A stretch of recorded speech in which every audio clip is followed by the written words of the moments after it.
Innalillah nahmaduhu wa nasta'inuhu wa nastaghfiruh wa na'udzu billahi min shururi anfusina wa sayyiati a'malina. Man yahdillah fala mudilla lah wa man yudlilhu fala hadiya lah. وأشهد أن لا إله إلا الله وحده لا شريك له وأشهد أن محمدا عبده ورسوله وحبيبه وخليله صلوات ربي وسلامه وبركاته عليه وعلى آله وأصحابه ومن اهتدى بهداه إلى يوم الدين. أما بعد، فيا معاشر المسلمين وزمرة المؤمنين رحمكم الله، أوصيكم ونفسي بتقوى الله فقد فاز المتقون. قال الله تبارك وتعالى في القرآن العظيم: يا أيها الذين آمنوا اتقوا الله haqqa tuqatihi wa la tamutunna illa wa antum muslimun. Wahai orang-orang yang beriman, Allah memanggil manusia-manusia yang meyakini bahwa tiada Tuhan yang berhak disembah kecuali Dia. Apa kata Allah? Ittaqullah. Bertakwalah kalian kepada Allah dengan sebenar-benarnya takwa, wala tamutunna illa wa antum muslimun, dan jangan kalian mati kecuali dalam kondisi Islam. Ahibbati fillah, innamal a'mal bil khawatim. Amalan itu tergantung penutupnya. Maka Allah berpesan, jangan kalian mati kecuali dalam kondisi Islam. Ada orang-orang yang hari ini sholat Jumat bersama kita, yang mungkin Jumat depan dia masih hadir bersama kita, Ramadan dia puasa bersama kita. Tapi siapa yang tahu apakah dia akan mati dalam kondisi Islam? Nggak ada yang tahu. Di dalam sebuah peperangan di masa Nabi alaihi salatu wassalam, ketika dua pasukan sudah mulai beristirahat, ada seorang laki-laki dari kalangan kaum muslimin yang berperang dengan bersungguh-sungguh. Bahkan dia tidak melewatkan satu musuh pun kecuali dia hadapi. Lalu ada obrolan dari para sahabat yang mengatakan, ma ajza'al yawm mithl ma ajza' fulan. Hari ini nggak ada yang perjuangannya, yang pengorbanannya seperti fulan. Apa kata Nabi SAW? Amma huwa famin ahlin nar. Oh, orang itu dia penghuni neraka. Para sahabat tatkala mendengar ucapan Nabi SAW ini, mereka heran. Kalau orang yang berjuang seperti ini masuk neraka, bagaimana dengan yang biasa-biasa perjuangan? Maka salah satu di antara mereka mengatakan, ana sahibu, aku akan ngikutin orang ini. Kok sampai orang ini divonis masuk neraka? Diikutin sama salah satu sahabat. Ketika dia lari, sahabat ini ikut lari. Tatkala dia lambat, sahabat ini ikut lambat. Sampai terakhir ternyata orang ini terluka. Parah lukanya.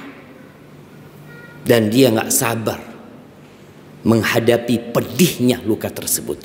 Dia ambil pedangnya, dia letakkan di dadanya, kemudian dia runtuhkan dirinya. Mati bunuh diri. Akhirnya sahabat yang mengikuti orang ini balik menjumpai Rasul sallallahu alaihi wasallam. Lalu dia mengatakan, asyhadu annaka Rasulullah. Aku bersaksi bahwa engkau adalah Rasulullah. Sahabat ini muslim. Maka Nabi heran, kenapa engkau mengatakan itu kembali? Maka dia cerita, ya Rasulullah, tatkala engkau mengatakan fulan termasuk penghuni neraka, kita ini bingung gitu. Akhirnya anak pun mengikuti orang tersebut. Ternyata orang itu matinya bunuh diri. Jamaah rahimakumullah, kita semua ingin husnul khatimah. Ya, proses untuk menuju husnul khatimah itu penting. Kita harus berpikir, apa langkah-langkah supaya kita mati husnul khatimah? Yang pertama, jujur sama Allah. Kita harus benar-benar punya waktu khusus berdua sama Allah Azza wa Jalla. Banyak di antara kita hanya beribadah tatkala ada manusia. Dia bersedekah tatkala banyak yang lihat. Dia berangkat ke masjid, sholat di masjid tatkala banyak manusia yang memandangnya. Tapi bagaimana kondisi kita tatkala kita sendirian, dikala tidak ada manusia yang melihat kita? Apakah kita benar-benar beribadah kepada Allah Azza wa Jalla? Atau kita hanya pura-pura beriman? Punyakah kita waktu di sepertiga malam akhir, tatkala manusia tidur terlelap dalam mimpinya, kita bangun menghadap Allah Azza wa Jalla. Lalu kita menghamparkan sejadah kita, istri kita nggak ngelihat, anak-anak kita nggak tahu. Punyakah kita waktu itu? Kalau kita melihat 7 golongan yang kelak akan mendapatkan naungan dari Allah Azza wa Jalla pada hari kiamat, yauma la dhilla illa dhilluh, pada hari tidak ada naungan kecuali naungan yang Allah berikan pada hari itu. Banyak di antara mereka adalah orang-orang yang beribadah sembunyi-sembunyi. Nabi menyebutkan tentang seorang yang bersedekah. Sedekah terang-terangan itu boleh. Kita datang ke masjid, ada kotak amal, kita masukkan duit, boleh, baik, asalkan ikhlas. Kata Allah, in tubdus sadaqat fa ni'mah. Baik engkau sedekah terang-terang. Wa in tukhfuha wa tu'tuha al-fuqara. Tapi kalau engkau sedekah dan engkau sembunyikan, engkau berikan kepada orang-orang fakir, fa huwa khairul lakum. Itu lebih baik buat kalian.